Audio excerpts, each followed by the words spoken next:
আল্লাহর পাকের সৃষ্টি যত সুন্দর, মানুষ ততই সুন্দর।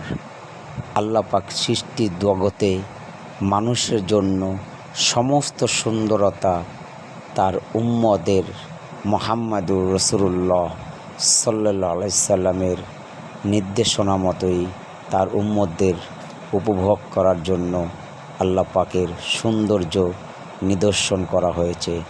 আমিন।